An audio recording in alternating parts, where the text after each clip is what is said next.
This is MTG Burgeoning, and in this video we will showcase the building blocks to a combat-themed build with Isshin 2 Heavens as 1 as the commander.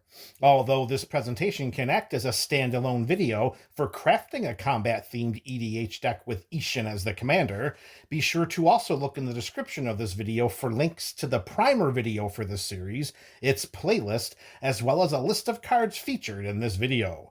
With the intro out of the way, let's start deck teching by introducing Isshin 2 Heavens as 1. Here we have a 3/4 legendary human samurai for Mardu colors. That's 1 red, 1 white, and 1 black mana. If a creature attacking would cause a triggered ability of a permanent we control to trigger, that ability triggers an additional time. We do not need to engage in any rocket science here. We want to get Isshin onto our side of the battlefield as quickly as possible, and then start sending all of our combat triggered creatures into combat, so that we can trigger all of our permanents not once, but twice, with Isshin leading the way. As powerful as Isshin is, he is not a one-man show, so we're going to need some support cards to make sure that we can get this combat up and running and get victory after victory off of our opponents. All right, so these cards are going to be presented to you in only alphabetical order. There's no other order we're going to do them in. The first card of this video to support our commander in Isshin, it's a mono white human knight. It's Adeline Resplendent Cathar. Here we have a legendary human knight for 1 and 2 white mana. She has vigilance and star 4 for her power toughness. Adeline Resplendent Cathar's power is equal to the number of creatures we control. That's going to be a problem for our opponents. And whenever we attack, for each opponent, we create a 1/1 white human creature token that's tapped and attacking that player or a planeswalker they control. So moving forward, we're going to consider that the average game is going to have 3 opponents as we sit down to the EDH table.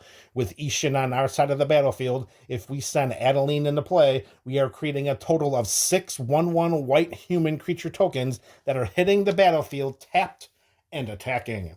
And right here in this pile, we are going to make sure that we pile up all of the creatures or permanents that are going to give us creature tokens for the purposes of getting as many onto the battlefield as possible to swarm our opponents and slap their life totals right down to 0. Continuing with that thought, we have our first Boros creature card. I mean, we are talking about combat. It was only a matter of time until a Boros card showed up, and that first one is going to be Adriana, Captain of the Guard, a 4/4 legendary human knight for 3 and Boros colors. Adriana has melee and gives other creatures we control melee as well. Melee meaning that whenever this creature attacks, it gets +1/+1 until end of turn for each opponent we attacked this combat. So if we attack each one of our 3 opponents, all of our attacking creatures are going to get +3/+3 times 2 with Isshin on our side of the battlefield. Because remember, Isshin is going to if Isshin is going to trigger Adriana's melee ability again, so if we attack each one of our opponents, there's 3 +1/+1s, and then Isshin chips in an additional 3, so each one of our attacking creatures are going to get +6/+6 until end of turn. The game should not last long right after that synergy picks up a couple of times. All right, staying with our Boros theme, we're going to be here for a couple of more cards. And yes, we're going to put Adriana over here because Adriana's combat ability is not giving us any creature tokens. It's helping to enhance combat. And it's doing so double when Isshin also shares the battlefield with her. Next up, staying on Boros theme, we have Anim Pakal, Thousandth Moon, a 1/2 legendary human soldier for 1 in Boros colors. Whenever we attack with 1 or more non-gnome creatures, we put a +1/+1 counter on Anim Pakal and then create X 1/1 colorless gnome artifact creature tokens that are tapped and attacking, where X is the number of +1/+1 counters on Anim Pakal. So all we have to do is start getting some +1/+1 counters onto this legendary human soldier, get it onto the battlefield alongside Isshin, and just watch the gnomes pile up. That's right, folks. We're going to send some gnomes into combat at our opponents, and I bet they never thought they'd see that coming. All right, continuing our trifecta of Boros legendary creatures, we have the one, the only, the legend, the OG, Aurelia the War Leader. Side note before we start diving into the wonderful goodness of Aurelia, I still vividly remember the first day that Aurelia was spoiled way back during spoiler season during Gate Crash.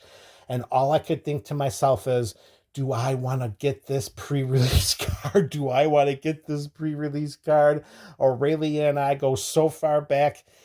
It's evolved way past love story, way past infatuation. Aurelia and I, it's just straight Boros tightness right there.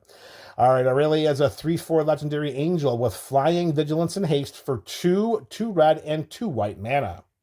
Whenever Aurelia the War Leader attacks for the first time each turn, untap all creatures we control. After this phase, there is an additional combat phase. And yes, when paired alongside Isshin, 2 heavens as 1, that 1 combat phase is going to turn into 2.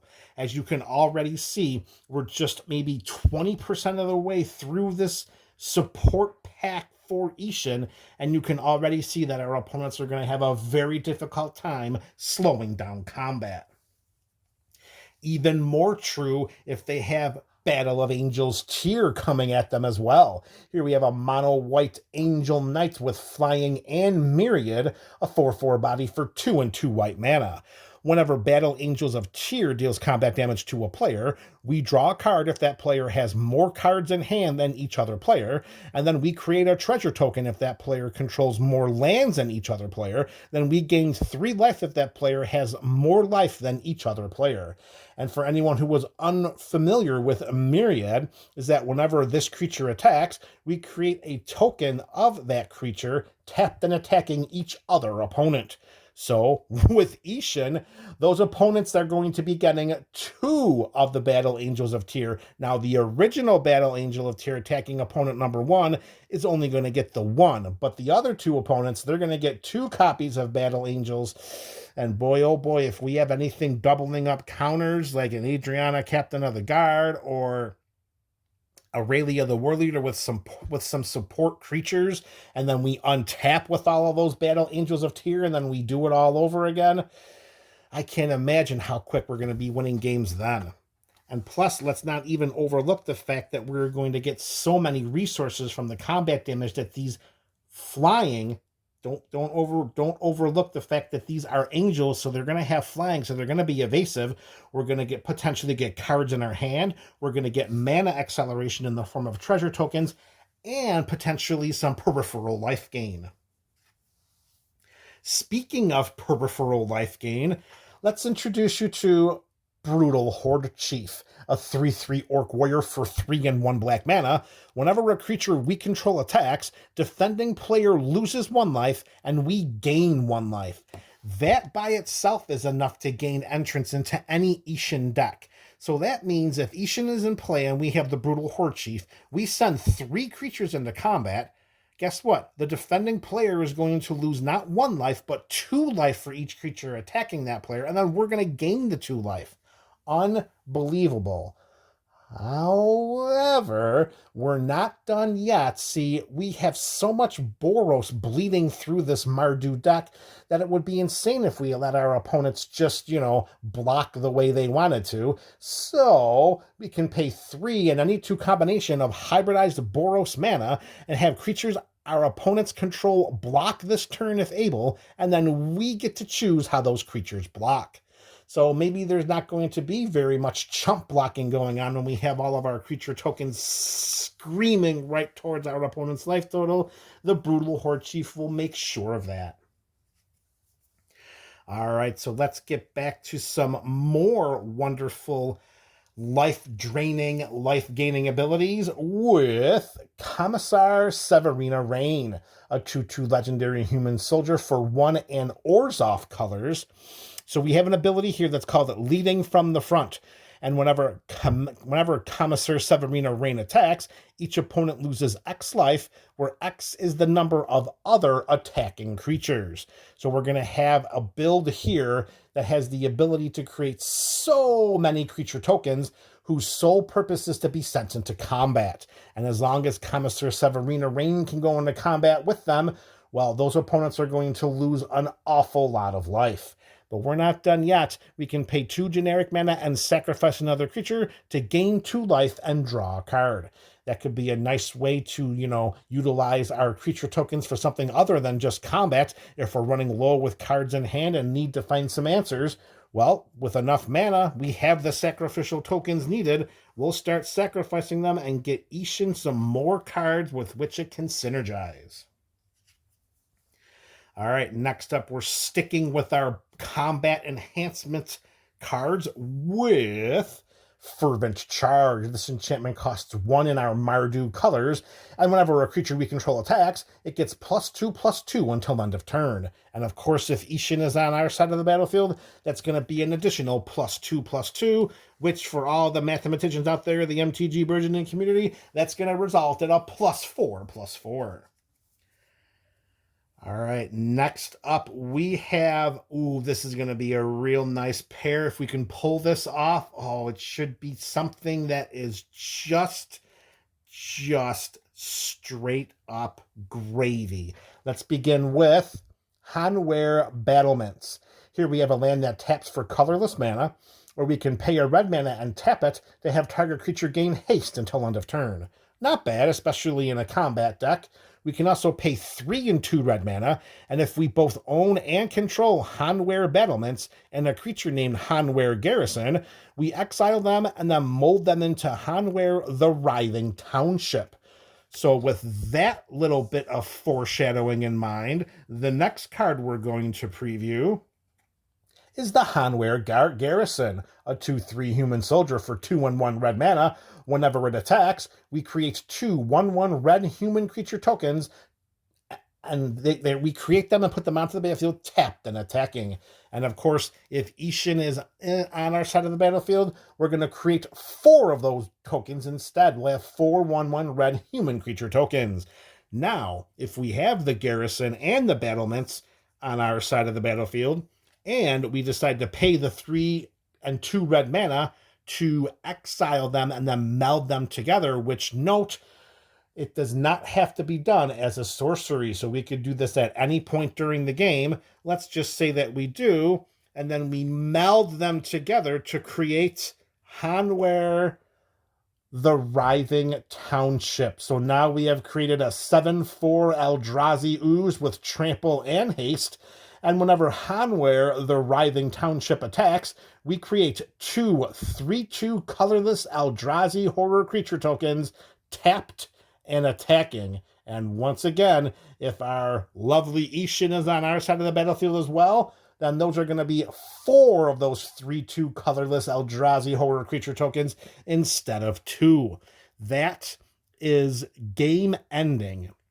Just by turning this creature sideways, we get a 7/4 Trampler with haste, and we get the 2 3/2s, which, with all of our support here, and with Isshin, that really should be game over. And it's not like it's going to be that difficult to just pay 3 and 2 red mana to meld these 2 babies together. Ooh, baby, it's going to be very, very nice. So the Hanweir Garrison is going to go right there as a token-producing card. And this one right here is just a haste enabler. It does in fact impact our combat, but it does not do anything as it pertains to Isshin's, doubling up the attack triggers. So what we're going to do is we're just going to put that right there in the middle as a support card, and hopefully we can pair up the Garrison and the Battlements to create the Writhing Township, where we can sit back and send those Eldrazi into play and then watch our opponents start to writhe. All right, we're going back to some more combat shenanigans. We're going to go back to another mono red creature here, and it is Hellrider, a 3/3 devil with haste for 2 and 2 red mana. Whenever a creature we control attacks, Hellrider deals 1 damage to defending player. And you know the story here. If Isshin is there, it's going to be 2 damage instead of 1. This might be a good time to just take a note to let anybody out there who might not be, too familiar with Isshin and combat, and maybe they're just starting to get into Magic and thinking about building this type of deck. or maybe for anyone that just needs a little bit of a refresher, just keep in mind, when we have any of these spells or abilities that are going to create creature tokens that come into play tapped and attacking, they are already attacking when they come into play. So as they are coming into play, they are not going to trigger any attack triggers that you already see in any of these cards or that we have with Isshin. The fact that they're already coming into play tapped and attacking would already mean that they can't be recognized, they can't be seen as attacking by any of the permanents or abilities that we have on the battlefield already. So just keep that in mind, all right? You don't want to get over you don't want to over-inundate and think that all of the tokens that are going to be coming into play from these abilities are just going to trigger them again and trigger them again. No. They have to be in play, be declared as attackers for the permanents to see them in order to trigger their abilities, not coming into play tapped and attacking already. All right, we're going to stick with a mono-red theme here for the next several cards. And the next one is going to be Karlach, Fury of Avernus, a 5/4 legendary tiefling barbarian for 4 and 1 red mana. Whenever we attack, if it's the first combat phase of the turn, we untap all attacking creatures. They gain first strike until end of turn, and then after this phase, there is an additional combat phase. We can also choose a background, but we're not going to do that because Karlach is not going to be our commander. How could we even think about usurping Isshin? Look at the power that human samurai is going to create here on the battlefield. And just keep in mind, when Karlach's ability triggers, it will trigger again with Isshin.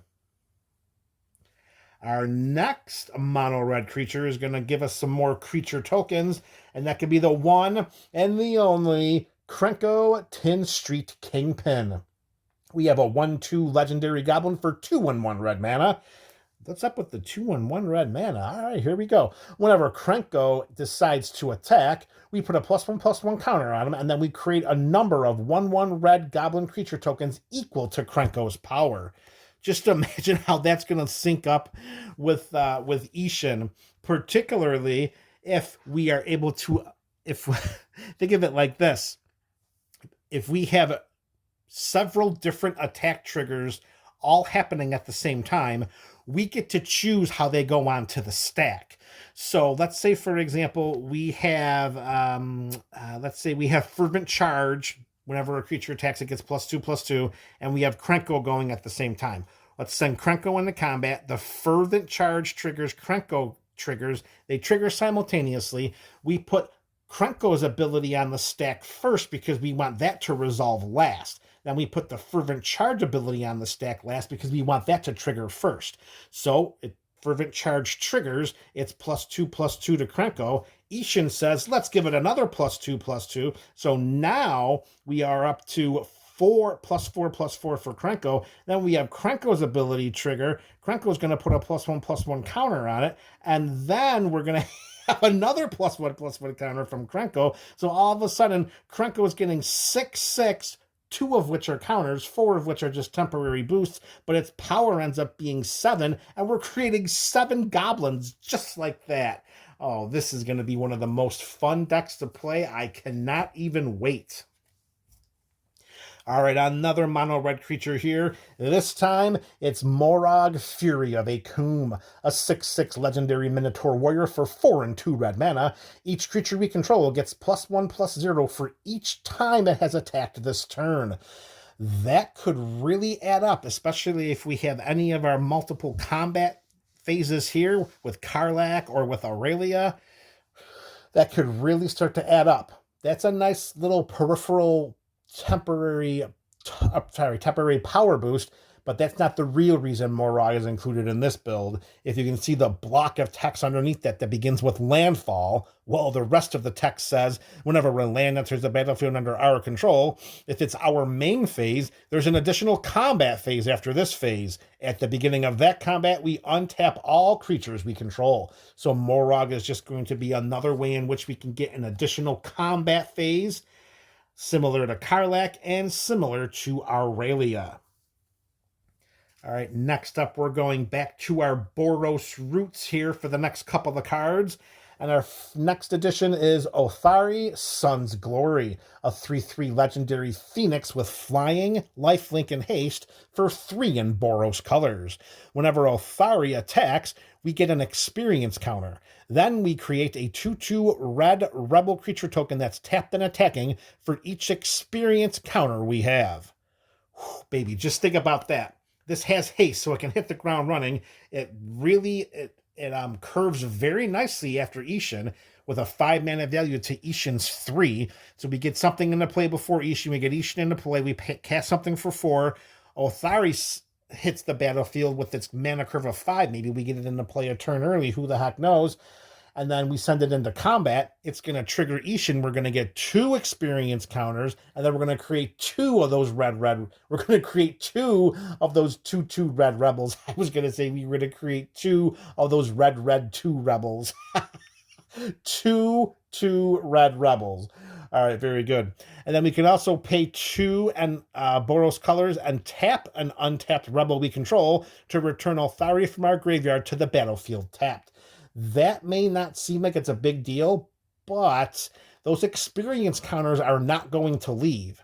Granted, we don't have any other ways in which to create rebels, so as long as we've got some rebels on our side of the battlefield from Othari, we can get it back from our graveyard, keep getting experience counters, keep creating rebel tokens, and if our opponents decide to continue to spot remove or board, well, if they board wipe Othari and we lose our rebels, most likely Othari is going to be down there for the count because we don't have any other rebels on the battlefield or in our build.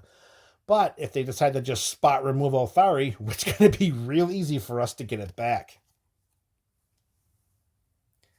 All right, next up, we have another Boros classic. This one has been around for many, many moons. It's the Sky Knight Vanguard. 1/2 human knight for Boros colors. It has flying, which is great for evasion and for combat preservation. And whenever it attacks, we create a 1/1 white soldier creature token that's tapped and attacking. Not much to say about that. That's just going to be one of our grunts doing grunt work. All right, here we have a mono red edition. This one is going to work very, very well with Isshin. Here we have Star Athlete. It is a 3/2 human warrior with menace for 1 and 2 red mana as its mana value. But as you can see at the bottom of the card, we can blitz it into play for a different value. We'll get to the blitz cost in a moment. Whenever Star Athlete attacks, we choose up to 1 target non-land permanent. Its controller may sacrifice it. If they don't, Star Athlete deals 5 damage to that player. So we send Star Athlete into combat. Isshin triggers it a second time. We pick 2 of their non-land permanents, and if they are the most valuable permanents that the opponent has, are they really going to take 5 and then another 5? That's like 25% of their starting life total. And in a combat deck like this, I can almost assuredly think that they're going to be sacrificing those permanents instead of taking those 5 damage for each one of them. And just imagine if we are able to have an additional combat phase where Star Athlete can do it again. Oh my goodness, it's only going to be a matter of time, folks. So now the blitz cost of Star Athlete, and plus with the menace, it helps to preserve it in combat because it's going to need to be blocked by at least 2 creatures. When we blitz it into play, we can pay 3 and a red mana, and if we do, when it enters, it has haste, and when it dies, we draw a card. But we have to sacrifice it at the beginning of the next end step. So this is not something that we're going to be able to reuse over and over and over again. When we blitz it into play once, we're going to end up having to sacrifice it, and it's going to go to our graveyard. But when we do get a card to replace it. So, I mean, that's going to be okay.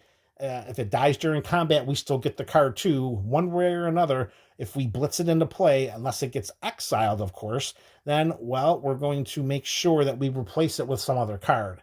So we may want to consider the blitz if it, really works into our favor. If maybe an opponent is down to their last less than 10 life, we can slide in and make sure we remove a couple other troublesome permanents, or we just, have Star Athlete out there doing what it needs to do and slinging around direct damage like nobody's business.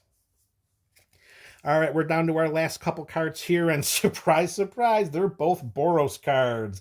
Next up, we have Tori Devenant, Fury Rider. Here we have a legendary human knight, 3/3 with vigilance and trample for 1, 2 red, and 1 white mana. Whenever Tori attacks, all other attacking creatures we control get +1/+1 until end of turn. Other red attacking creatures we control gain trample, and then we untap, they gain trample till end of turn, and then we untap each other white attacking creature we control. And of course, when Isshin is on our side of the battlefield, it's going to be a +2/+2, and not just a +1/+1. All right, and lastly, a wonderfully amazing card to include in Isshin builds, because let's face it, our human samurai over there is going to be a lightning rod for attention. We are going to need to cast him from the command zone probably 3 times a game just because of what it can do in a build like this. As a magnificent stand-in, and one that should have more lasting power than a creature on the battlefield, I present you Windcrag Siege, an enchantment for 1 in Boros colors. As it enters the battlefield, we choose Mardu or Jeskai. I can assure you we are probably 99.98% of the time going to choose Mardu. And when we do choose Mardu, if a creature attacking causes a triggered ability of a permanent we control to trigger, that ability triggers an additional time. That is Isshin. On an enchantment, for a much easier way to cast, that is Isshin on an enchantment. That's why we're always going to pick Mardu. And as I said, since it's an enchantment, it has greater staying power on the battlefield because there aren't many people packing mass enchantment removal. And if our opponents decide to use their spot removal to get rid of Windcrag Siege, well, then that's 1 less spot removal spell for our commander. If for some reason the 0.02% other of the times we choose Jeskai, then at the beginning of our upkeep, we create a 1/1 red goblin creature token. It gains lifelink and haste until end of turn. See, there's not really much of a discussion. We're casting Windcrag Siege, and we're going to pick Mardu as it enters the battlefield. And if we have the wonderful fortune of pairing that with Isshin, well, let's face it, the game should be over soon thereafter. All right, there you have it, MTG BC. We have a combat-themed Isshin 2 Heavens as 1 build. Let me know what you think about this craft in the comment section below. This is MTG Burgeoning, your channel for all things Magic.